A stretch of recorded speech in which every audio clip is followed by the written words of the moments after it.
जय हिंद दोस्तों, global affairs में आप सभी का स्वागत है और मैं हूं सुलेमान।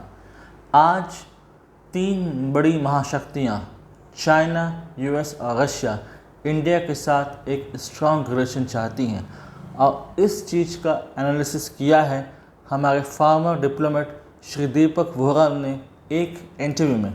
उन्होंने समझाया कि किस प्रकार इंडिया का डिप्लोमेटिक स्टैचर लगातार बढ़ता जा रहा है और कैसे ये तीनों महाशक्तियाँ भारत के साथ एक फेवरेबल रिलेशनशिप चाहती हैं, स्ट्रॉन्ग रिलेशनशिप चाहती हैं। अगर हम इन सब को समझें तो आइए जानते हैं वास्तविकता क्या है। आप सभी को पता है कि हाल ही में एससीओ का समिट हुआ। यहाँ पर आपने देखा कि कैसे रशियन प्रेसिडेंट और चाइनीज़ प्रेसिडेंट साथ खड़े थे पीएम मोदी के साथ। हम सभी जानते हैं कि यूँ तो रशिया के साथ हमारे अच्छे संबंध हैं, लेकिन हाल के समय में चाइना भी ईगरली चाहता है इंडिया के साथ एक अच्छा रिलेशनशिप। कारण इसके बहुत सारे हैं। आप सभी को पता है बॉर्डर इश्यूज़ हैं, ट्रेड टेंशन्स रहती हैं चाइना के साथ। लेकिन चाइना को ऑफ लेट समझ में आया कि यदि वो भारत के साथ टेंशन में रहेगा, अपने रिलेशंस को रिवाइव नहीं करेगा, तो उससे ही नुकसान है, लंबे समय तक उसे नुकसान है।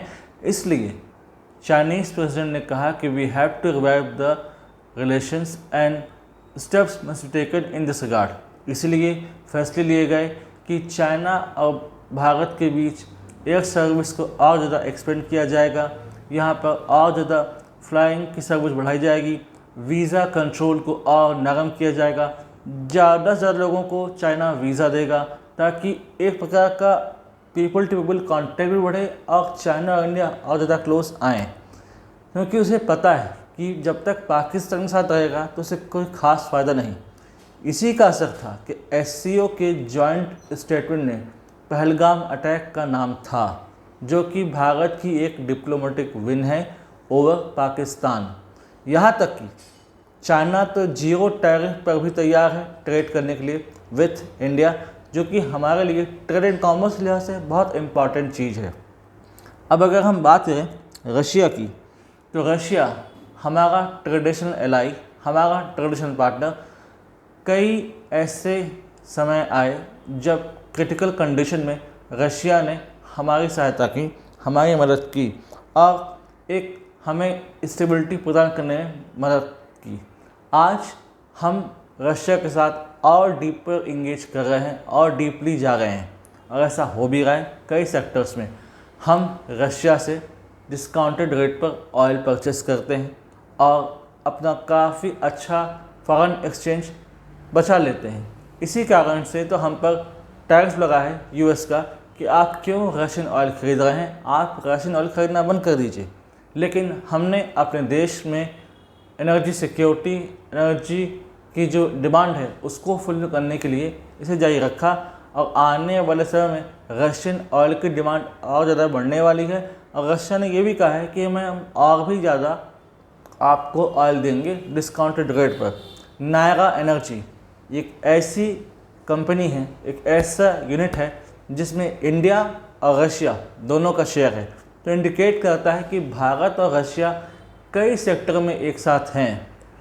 हर साल समिट लेवल की बातचीत होती है दोनों देशों में। दोनों देशों के देश के नेता आते हैं, चर्चाएं होती हैं और अनएक्सप्लोर्ड जो पोटेंशियल हैं इंडिया रशिया रिलेशंस के, उन्हें एक्सप्लोर करने की कोशिशें की जाती हैं ताकि रिलेशनशिप और ज़्यादा मजबूत हो सके, इसमें और ज़्यादा मजबूती देखने को मिले। और ऐसा हो भी रहा है जिसका चर्चा हर देश कर रहा है। ग्लोबली इस बारे में डिस्कशन किया जा रहा है। अब अगर हम बात करें यूएसए की, यूएसए के साथ समस्या ये है कि ये अपनी हेजेमनी नहीं छोड़ना चाहता।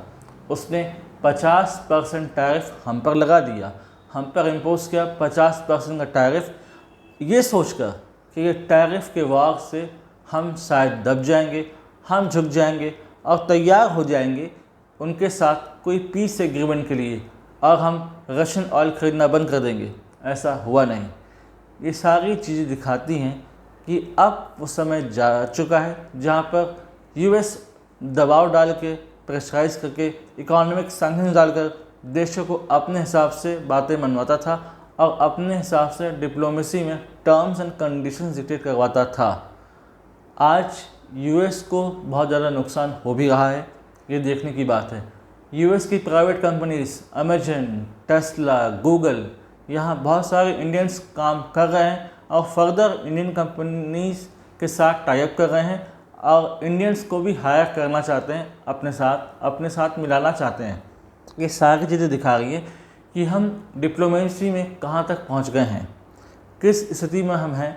और आज हम चाहें तो किसी के साथ अलाइन होकर अच्छा खासा फ़ायदा खुद का भी कर सकते हैं और उस देश का भी कर सकते हैं।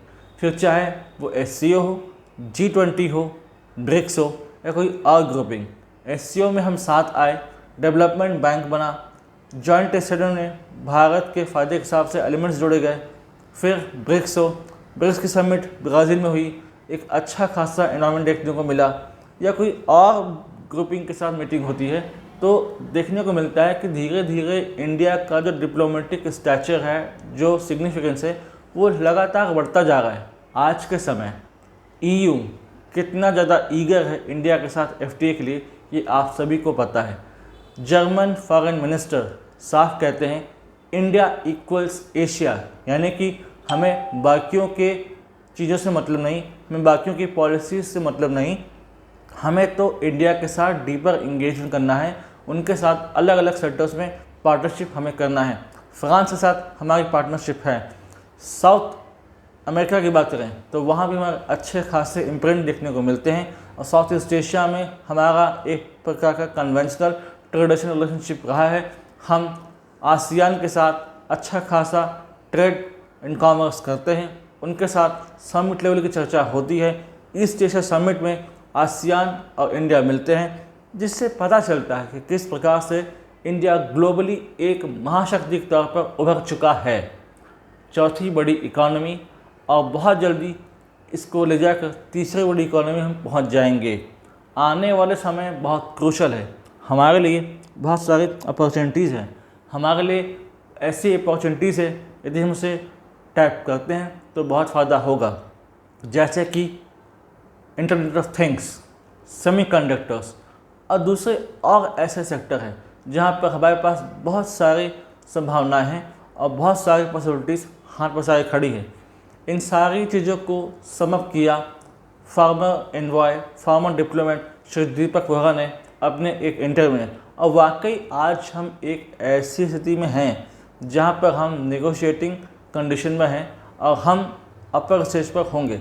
भले US के बहुत सारे सीनेटर्स या उनके सेक्रेटरीज ये कह दें कि इंडिया तो 2 महीने माफ़ी मांग लेगा, या वो कह दें कि इंडिया को हम प्रेशराइज कर पाएंगे, लेकिन ऐसा है नहीं। इन रियलिटी ये पॉसिबिलिटी है नहीं, क्योंकि आप विश्व की टॉप बड़ी इकोनॉमी से बात कर रहे हैं। तो यहाँ पर आपको अपना पोस्चर सॉफ्ट करना होगा।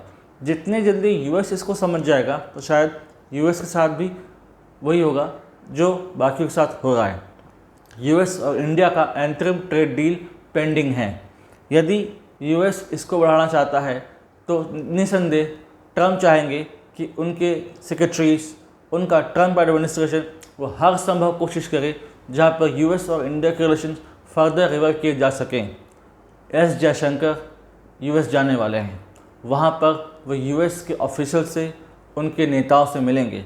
तो यहाँ पर यह भी संभावना है कि जो रिश्तों में ठंडक आ गई है उसमें दोबारा गर्माहट लाई जा सके और एक अच्छा खासा US इंडिया रिलेशनशिप को रिवाइव किया जा सके। तो आज US हो, चाइना हो या फिर हो रशिया, सभी भारत के साथ डीपर इंगेजमेंट करना चाहते हैं। और कई ऐसे देश हैं जो इस दिशा में आगे बढ़ चुके हैं। बहुत से ऐसी ग्रुपिंग्स हैं जो इंडिया को अपना पार्टनर बनाना चाहती हैं।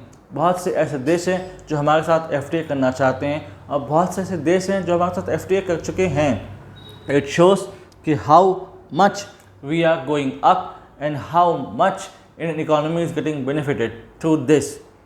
तो ये एक छोटा सा एनालिसिस था श्री दीपक वोरा का, उनके इंटरव्यू का, और कैसे इंडिया आगे बढ़ रहा है, गवर्नमेंट ऑफ इंडिया की पॉलिसीज़ आगे बढ़ रही हैं और इसके थ्रू हमें एक डिप्लोमेटिक माइट मिल रहा है। Do like, share, subscribe the channel and widely spread this video for the knowledge of people. यदि आप हमसे जुड़ना चाहते हैं तो आप इंस्टाग्राम, टेलीग्राम के थ्रू हमसे जुड़ सकते हैं। लिंक डिस्क्रिप्शन में दिया गया है। आप इस वीडियो को प्रोपोगेट कीजिए, फैलाइए, ताकि लोग जान सके हमारे डिप्लोमेटिक माइट के बारे में, हमारे सिग्निफिकेंस के बारे में। जय हिंद।